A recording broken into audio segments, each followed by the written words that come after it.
नमस्कार दोस्तों, आज मैं फिर से कृष्णा श्याम से लेकर आई हूँ नई कहानी और पुराणों से मिलती एक कथा। तो चलिए सुनते हैं नई कहानी। पुराणों में एक कथा मिलती है। एक बार की बात है कि महर्षि जैमिनी के मन में महाभारत, कृष्ण और युद्ध को लेकर कुछ संदेह था।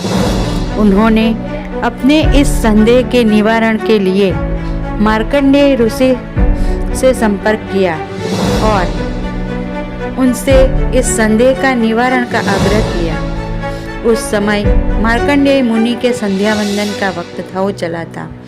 उन्होंने जैमिनी ऋषि से कहा कि यदि आपको अपनी शंका का समाधान करना है, विस्तार से करना है, तो विंध्याचल में पिंगाक्ष, निवोद, सुपुत्र और सुमुख नाम के 4 पक्षी हैं। ये चारों पक्षी द्रोण के पुत्र हैं, जो वेद और शास्त्रों में पारंगत हैं। उनसे तुम अपनी शंका का निवारण कर सकते हो। उन 4 पक्षियों का पालन पोषण समीक ऋषि करते हैं।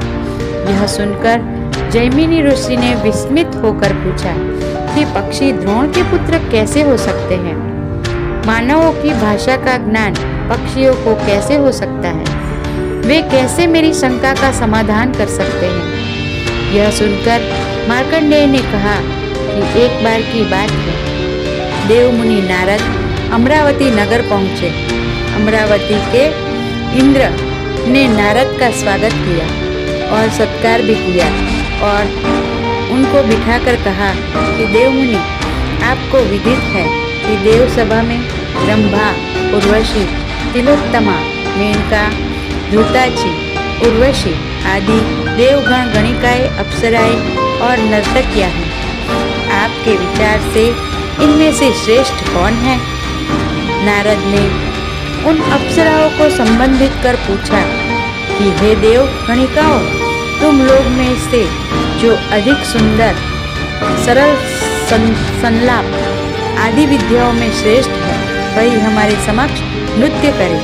नारद का प्रश्न सुनकर सभी अप्सराएं मौन रही। तब इंद्र ने नारद से कहा कि देवर्षि, इन अप्सराओं में से आप ही स्वयं श्रेष्ठ सुंदरी का चयन करें। इस पर नारद ने देव नर्तकी से कहा कि तुम लोगों में से जो नर्तकी दुर्वासा को मोह जाल में बांध सकती है, वही मेरी दृष्टि में श्रेष्ठ है। नारद के वचन सुनकर सभी देव नर्तकियां फिर से मौन रह गई। लेकिन वपु नामक एक अप्सरा अपने स्थान से उठकर बोली कि मैं मुनि दुर्वासा का तपोभंग कर सकती हूँ। वपु का दृढ़ निश्चय देख इंद्र ने प्रसन्न होकर कहा कि यदि तुम मुनि दुर्वासा के असाधारण तप को भंग कर दोगी, तो मैं तुम्हें मुंह मांगा इनाम दूंगा। मुनि दुर्वासा उस समय हिमालय में घोर तपस्या कर रहे थे। अप्सरा वपु दुर्वासा मुनि के आश्रम के पास पहुंचकर मधुर संगीत का आलाप करने लगे। संगीत के माधुर्य पर मुग्ध हो मुनि दुर्वासा अपनी तपस्या बंद कर देव कन्या के समीप पहुंचे।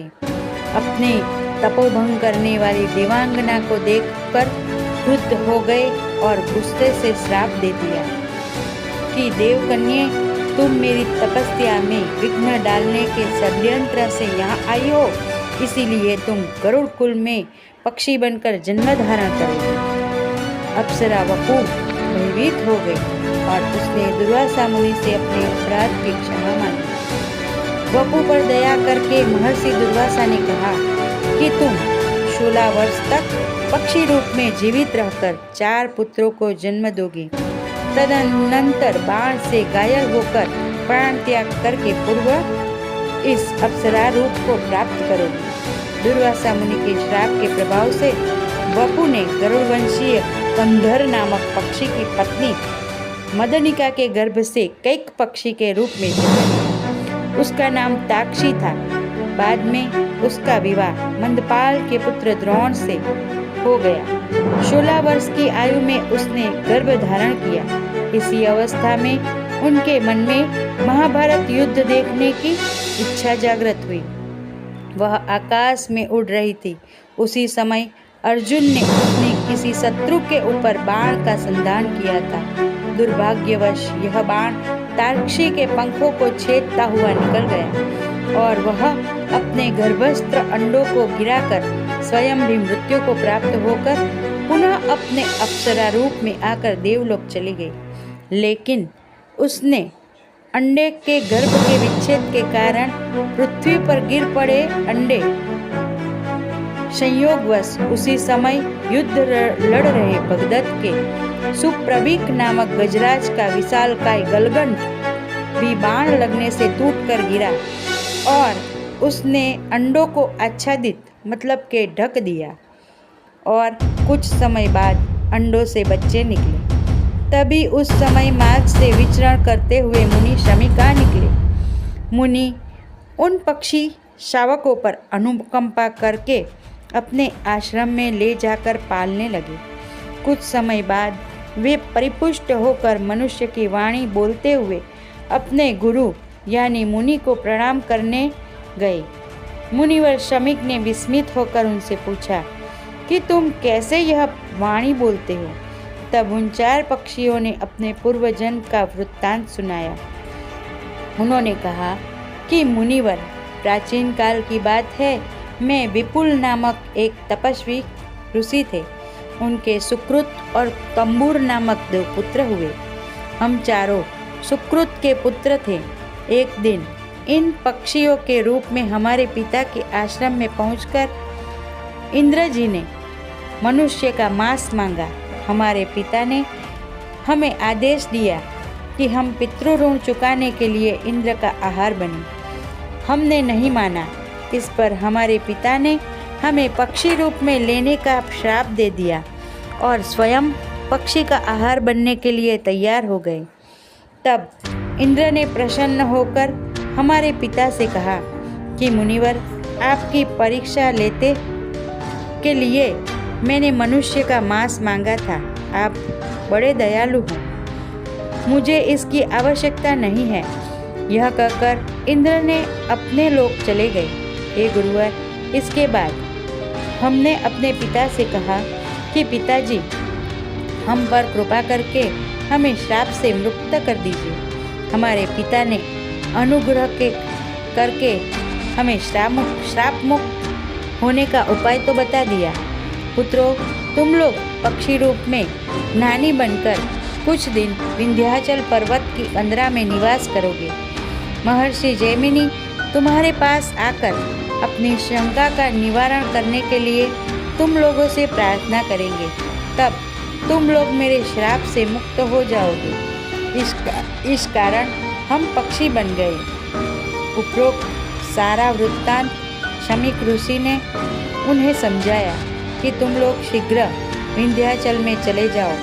मुनि शमीक के आदेश के अनुसार कई पक्षी विंध्याचल में जाकर निवास करने लगे। यह कथा सुनकर मार्कंडेय मुनि ने जैमिनी ऋषि से कहा कि इसीलिए हे जैमिनी, तुम विंध्याचल में जाकर उन पक्षियों से अपनी शंका का समाधान कर लो। जैमिनी महर्षि विंध्याचल पहुँचे और उन्होंने वहाँ उच्च स्वर में वेदों का पाठ करते हुए पक्षियों को देखा। यह देखकर उनके आश्चर्य का ठिकाना नहीं रहा। जब जैमिनी ने उन 4 पक्षियों को प्रणाम किया और उनसे अपने 4 प्रश्न पूछे। ये 4 प्रश्न इस प्रकार थे। इस जगत के कर्ता धर्ता भगवान ने मनुष्य का जन्म क्यों लिया? राजा, दूसरा प्रश्न, राजा द्रुपद की पुत्री द्रौपदी 5 पतियों की पत्नी क्यों बनी? श्री कृष्ण के भ्राता बलराम ने किस कारण तीर्थ यात्राएं की? और चौथा प्रश्न, द्रौपदी के 5 पुत्र उप पांडवों की ऐसी जघन्य मृत्यु क्यों हुई? चारों पक्षियों ने ऋषि जैमिनी की शंका का समाधान करने के लिए एक बहुत लंबी कथा सुनाई और जैमिनी ऋषि उसे सुनकर संतुष्ट हो गए। इस तरह चारों पक्षियों को भी पक्षी योनि से मुक्ति मिली। अगर आपको यह 4 सवाल के उत्तर जानने हैं तो देखते रहिए हमारी channel Shri Krishna Shyam. Thank you दोस्तों। अगर आपको भी यह प्रश्न के उत्तर आते हैं तो कमेंट में प्लीज़ शेयर करें। वीडियो अच्छी लगी हो तो लाइक करें, शेयर करें और सब्सक्राइब करें। तो चलिए दोस्तों, मिलते हैं फिर एक नए वीडियो के साथ। Thank you.